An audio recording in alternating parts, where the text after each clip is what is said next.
Welcome back to the Central Hours podcast. Today I'm joined by Stoke fan Sam as we look ahead to Saturday's game.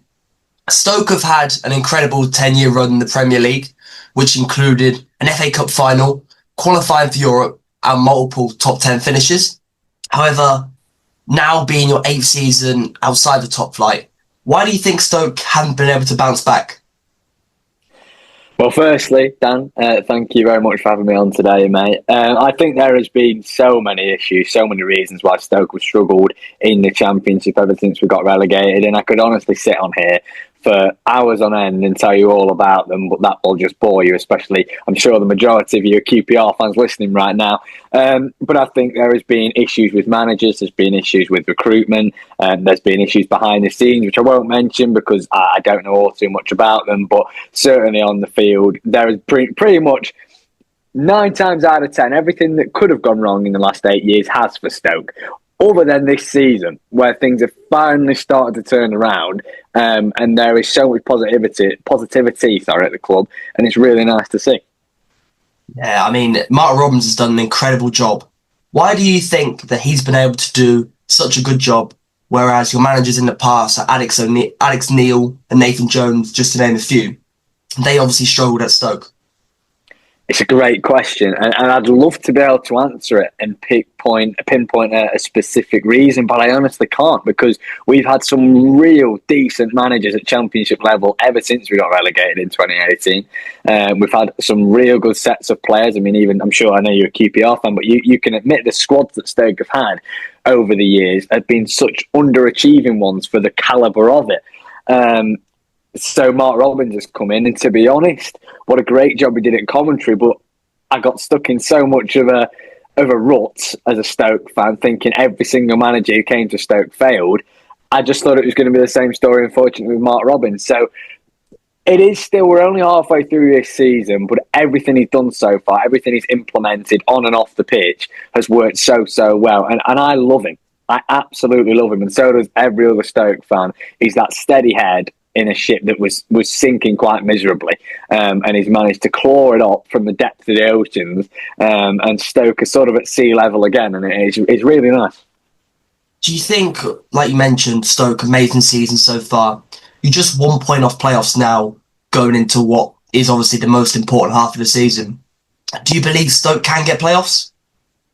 Yeah, 100%. I think we can make the playoffs. I think this is the season to do it. I think this is the weakest Championship we've seen in a long time, and I think we will see in a long time with teams that will probably be coming down next season. So if Stoke are going to make the playoffs, this is the season to do so. It's so open. I mean, anybody, you guys, there's teams like Bristol City, Watford, numerous teams in and around that sort of even 14th to maybe 4th at the moment that could all still easily make the top 6 before the end of the season. So I'd love to say as a Stoke fan, yeah, we're going to do it, but it's just that the Championship is so unpredictable, and with it being so open right now, I honestly couldn't tell you, but hopefully we do. Yeah, like you mentioned as well, form especially being erratic, not just for Stoke, but also other teams in the Championship. Yeah. Stoke have now won 3 in a row. It'll be 4 if they beat QPR on Saturday, as well as keeping 4 clean sheets too. What do you sort of make this turnaround in form too? Again, it's a really good question, and I think it's not actually anything to do with Stoke. I think it certainly is just the Championship and the demanding league that it is. I mean, we went on a run not too long ago where it was 2 wins in 10. We massively slipped out of the playoff race, and we thought, right, okay, back to reality for Stoke. There was negativity creeping in within the fan base, and maybe a little bit on the pitch with the players as well. And then all of a sudden, click of a finger, you win a few games and everyone thinks you're going to get promoted again. I'm not quite as excited as that, but I will say that the Championship is just so, I already touched on it a second ago, but it's just so unpredictable. You don't know what's going to happen. You could have a team that are top of the league flying that could end up losing to someone at the very bottom of the league one weekend. It's just, anything can happen in this division. And yeah, I mean, yeah, we went through a poor run of form, and now it seems we're out of it. But I will say, I think every team, even teams who get promoted, always has that rough stint at some point in a season. Look at Coventry, even for their margins, they're having a little bit of one right now. Every team goes through a dip at some point in the Championship, and I'm hoping that Stoke have now had ours, and we can move out of the other end coming into the second half of this season. And and maybe push for the playoffs. Yeah, obviously a key factor to making the playoffs is obviously your squad depth. You mentioned off camera about, similarly like QPR, Stoke also going through an injury crisis, particularly with your main man in goal, Victor Johansson. Just how important has he been over the last 3 years or so for Stoke? Yeah, I'm glad you say that, actually, because everyone seems to sort of be only giving him recognition now, this season, which I find very, very harsh, because, I mean, he came in not this season, the season before, and last year he was arguably the most underrated goalkeeper in the Championship, without a shadow of a doubt. He is absolutely top draw and belongs in the Premier League. And I don't say that about every single Stoke player. I know football fans are always going to be biased towards their own team. I get that. But with Victor Johansson, there is a quality in there that belongs higher than the Championship. And I'm sure he'll go on to that at some point. But yeah, he has been absolutely crucial. He was one of the main reasons we stayed up last season, and he's the main reason we're doing well this season. I mean, we've got the highest clean sheets in the Championship. That speaks for itself. So with him out injured for what seemingly is going to be quite a while, I am a little bit sceptical of whether or how much of an impact that's going to have on us anyway. Yeah, you've obviously brought in Gambazunu, a great keeper. We have, yeah. And also an option to buy of £8 million. With Johansson's exit maybe looking more likely as time goes on, do you think Bazunu will be able to keep at Stoke number one next season? Definitely, but I don't think going for Gavin Bazunu was necessarily the right option for Stoke at this time. Maybe a loan until the end of the season, I kind of get that a little bit more, but the option to buy is rumoured to be between £6 to £8 million, which for Gavin Bazunu, he's had his moments, especially in a loan spell at Portsmouth when he was coming up through the academy at Man City, and he's had a few good games, to fair play to him, at Southampton, but whether he's worth £8 million even in today's market, I'm not too sure. And I think Stoke could recruit, especially in the summer, and spend that money in better areas. I think there's just as good goalkeepers out there that you could get for a lot cheaper. And I think it's a little bit harsh on Tommy Simkin as well, who I don't know if you know him, but he is a very, very young goalkeeper. He's had a few loan spells in the EFL, and we emergency recalled him in January at the very beginning of the year when Johansson's injury came in. And I was one of the Stoke fans, as pretty much most of us were thinking, oh dear, we could be in trouble for a few games now. But he's been absolutely superb. I don't think he's conceded a goal yet, in all honesty. So to bring in a goalkeeper, even of Bazunu's quality, it feels almost undermining of Tommy Simkin. And I wouldn't have minded if we stuck with him till the end of the season. And then fair enough, if worse comes to worse and he made a few errors, didn't look very good, then fair enough, reinvest in a new goalkeeper. But I think that Stoke could have reinvested in better areas this window so far than what we have. But it's still early days, so it's not a problem. Yeah, obviously you mentioned as well previously the goalkeeper situation, but where else do you feel Stoke need to recruit given the injury crisis? I think the main one is a centre forward. I think that most Championship teams, most teams in England, will be saying that this transfer window. Maybe not you actually, with Kone and Burrell. Is it up front? You're okay strikers wise, but Stoke especially. I mean, we had Mabama, whose confidence right now is rock bottom. He had a really good first 3-4 months where he looked hungry. He looked a real desirable player, and he looked like one that was smashing the Championship week in, week out. His energy was so high, and I feel like partly down to the supporters and some of the receptions they've given him at games with certain parts of the fan base, his confidence is so low now, and I just don't see him coming back up.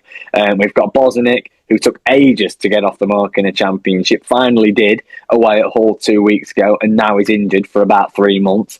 And then we've got Sam Gallagher, who, to be honest, I love. I think he's the perfect centre-forward in the Championship, not because of goals, but his work rate, what he gives up front, the holding the ball up, the jostling of defenders. I think at this level, he's a real useful asset. But he's a very injury-prone player as well. So if Stoke are going to make the playoffs, I think a striker is one of the biggest things. And I also think a winger, which people, whenever I've said that aren't Stoke fans, kind of turn around and say, well, you've got Sorba Thomas, who's arguably the best winger in the Championship right now. You've got Million Man who again, is one of the most underrated wingers in the Championship on its day. So why bring in another? But if one of those two get injured, Stoke are in big, big trouble. We've got no other options out wide. We've got Lamine Cisse, but I prefer him more for. I don't know. I just think if Stoke are going to make the playoffs, we need some real Stardust quality players in there that can come in. Whether that's a winger or a number 10, I don't know. But we certainly need a striker. That's the main one. Yeah, I mean, it's been a problem for most Championship clubs in the season. But as you mentioned, not for QPR, which is quite ironic in some way. Looking ahead, obviously, last time out, Stoke came to Loftus Road and QPR beat Stoke 1-0 on this day. What did you make of QPR on that occasion? Really, really solid, actually. And to be honest, whenever I've watched QPR this season, I've been quite impressed. I watched them away at West Ham in the FA Cup the other week, and I thought it was a really solid performance. And I do think there is potential there to make the playoffs because, I mean, I was one of those that, I will be honest, I didn't have QPR in the playoff race this season. I wasn't the biggest fan of the managerial appointment. The summer editions looked okay. I mean, Kwame Pocket was a great piece of business, but he's been injured most of the season, hasn't he, so far? And then Richard Kone, a real good piece of business. But other than that, I was a bit thinking, I'm not sure about this QPR team, but they have completely gone above what most people said about them this season, and that is really good to see, and I genuinely mean that. But yeah, they were really good that day. Harvey Vale, was it, with the wonder goal to win it late on? Yeah, no, he really impressed me as well. But yeah, no, I think QPR are a team that have been in and around that sort of mid-table position like Stoke for quite a while now. They've always got that potential to push for the playoffs. And same in Stoke this season, it seems like both of us have sort of woke up and gone, you know what, we'll go for it this season. So, yeah, I think this Saturday is going to be a really interesting game. It certainly will be, I think, with two teams with so much to play for. Maybe Stoke a little bit more, given how close you are to the playoffs. But on looking on it from a QPR perspective, which Stoke player should the Ars fans be wary of?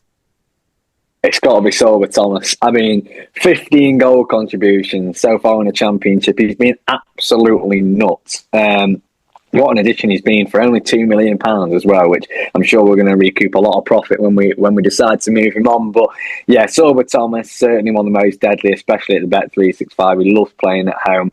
There's players like Bosun Nawal who won't get the notice, but I think Kone, even though he is such a physical presence and so strong up top for QPR, I think Nawal could potentially cancel him out. And I'm hoping I'm not going to eat my words with that. But I think Bosun Nawal and Felix should be okay there. Anybody else? Maybe Million Man Hoof doesn't actually get enough credit, in my opinion, for the quality he brings to the table for Stoke. But keep an eye on him as well. He'll hopefully give your fullback something to deal with. Yeah, I mean, hopefully he doesn't, but yeah, not for you. Yeah. Finally, what's your score prediction? Score prediction. Ooh, it's one of them that I'm going to have to back Stoke, aren't I? But I could also see QPR coming away with a win, to be honest. I really could. I'm going to go 3-1 to Stoke. And that's nothing against Queen's Park Rangers. I just think at home this season, 9 times out of 10, as long as you catch us on an all right day, we're pretty solid and pretty difficult to beat. So hopefully it continues the way this Saturday and Stoke can continue the year undefeated. A big thank you to Sam for hopping on the podcast. Let us know your score predictions below.